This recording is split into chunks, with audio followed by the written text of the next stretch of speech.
Hi, in this video we are going to learn how to find the volume of a cone. So think about like an ice cream cone or a birthday hat, okay? That's the shape of a cone. And the important dimensions inside the shape of a cone are the radius and the height of the cone. And the formula for how to find the volume of a cone is we will take 1/3 pi r squared times h.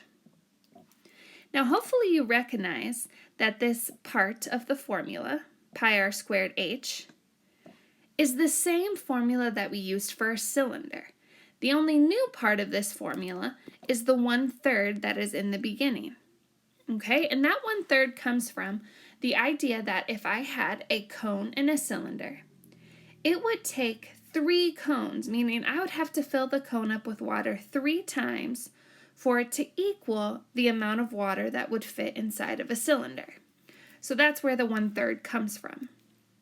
Now sometimes students prefer to simply take the formula and write it a different way. So instead of doing the fraction 1/3, some students like to do pi r squared h and then divide by 3 at the end. Both of these formulas will get you the same answer, so whichever your preference is just fine. So let's look at a couple of examples. In this first problem, my radius is the 5 millimeters and my height is the 10 millimeters. So I will do 1/3 times pi radius squared times the height.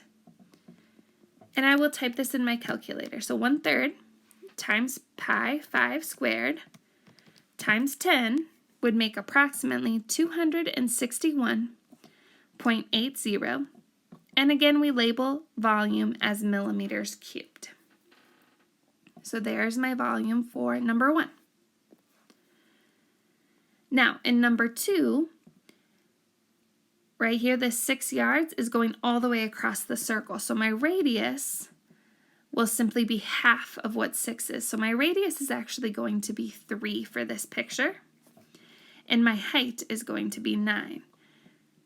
So I will use my formula, 1/3 times pi radius squared times the height. I'm typing this into my calculator, and I get approximately 84.82 yards cubed.